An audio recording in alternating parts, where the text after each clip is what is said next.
Hi, my name's Emma Heiner, and this is where I would go if there was a zombie apocalypse.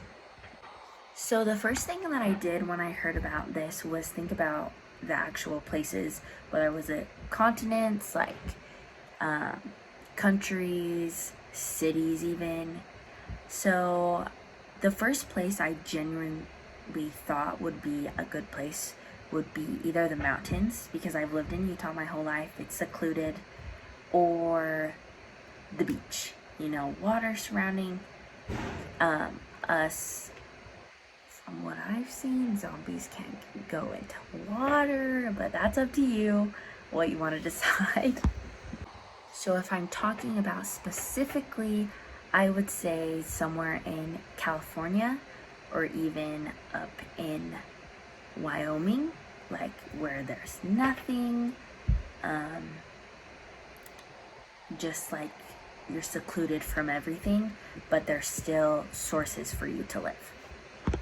So for chapter 3, the concepts that I learned were, it was talking about the atmosphere.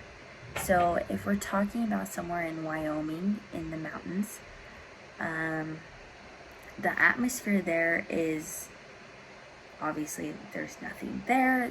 It's pretty much pure air, odorless, tasteless, and invisible.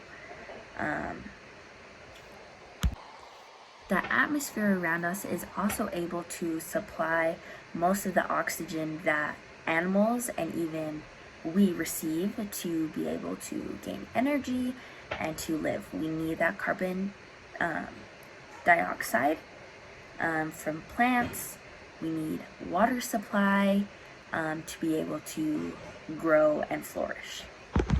So with that said, I think that Wyoming would be a great place that with the atmosphere, with the plants, the animals, you're secluded from everything else, and yes. So leaning more towards wanting to be in Wyoming if a zombie apocalypse, like somewhere secluded away from everything. I think of now chapter 4 and the idea of isolation and temperature is what we talked about. Temperatures throughout the world are a big part of like the landmarks. Obviously, like in the desert, it's going to be hotter. In the Arctic, it's going to be colder. And that's what gives us these rocks, these atmospheres, these certain animals where they can live, where certain plants can flourish, things like that.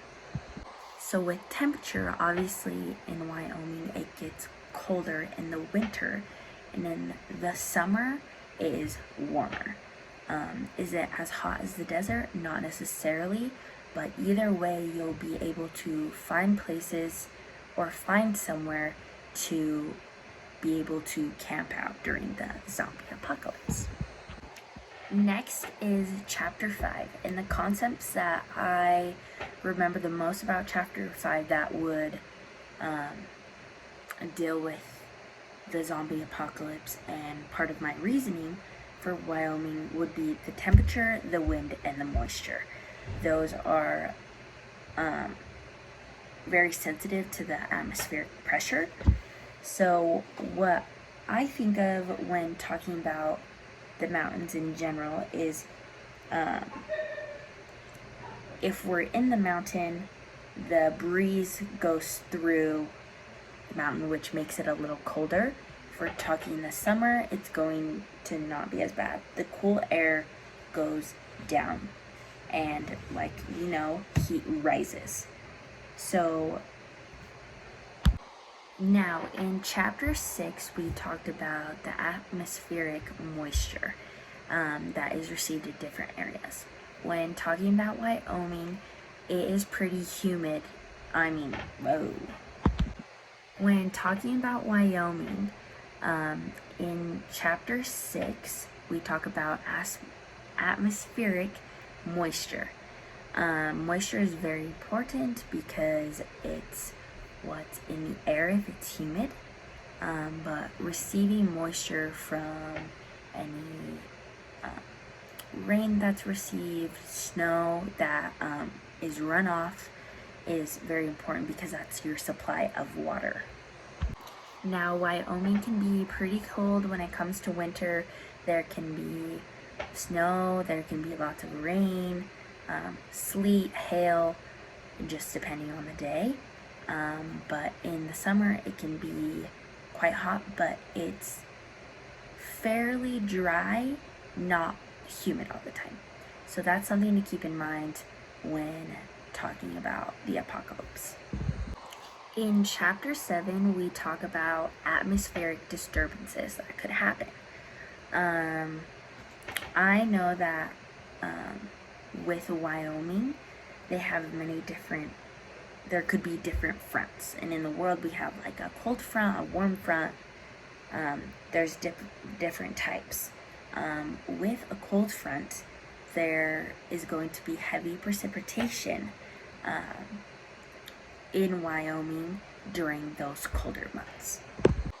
Now, for disturbances, there's not many that could happen in Wyoming. I look at them more like mid-latitude tropical disturbances around the world, which we're in the middle northern part of the US, so we don't have to worry about that as much. We do need to keep in mind, however, like we said in chapters before, the temperature, the atmospheric pressure, the winds, cloud, and precipitation that could happen during any time of the year in Wyoming, mostly in the colder months rather than like summer. In chapter 8, we talk about climate and climate change, which in geography, like, is talked about a lot. And in Wyoming, I'm sure they've seen differences in the animals and the precipitation they've been receiving, that like throughout the world we've been declining due to climate change. So when looking at climate, I would say that Wyoming is more towards the dry climate, just like we are here in Utah. Is it as dry as Utah? No, but they do experience that cold climate. I think climate is important to think about since it is a huge factor on where you are at in the world. So during zombie apocalypse, climate is going to be a severe thing. Just where you're going to be, if you're out in nature, like, is it going to be freezing? Are you going to be dying? Do you need water? Is there a way you can get supplies? Just the way to actually survive. Next, we talk about the hydrosphere, which is also talking about the cycle as well. The hydrosphere, as definition says, is defined in 4 spheres of Earth's physical environment. It includes the surface water in oceans, lakes, rivers, and swamps, all undergoing water, frozen water in the form of ice, snow, and high cloud crystals, water vapor in the atmosphere, and the moisture temporarily stored in plants and animals. So that covers a lot of where water can be and in the different forms water can be. We all know that water is essential for us to survive. So when we're talking about the hydrosphere, it's important that when I'm thinking about Wyoming, that there's somewhere where I can get fresh water to survive and to help the people that are with me to survive as well. Next is chapter 10 that talks about cycles and patterns in the biosphere. The biosphere is what I like to look at it as all these living organisms are inhabited in this biosphere.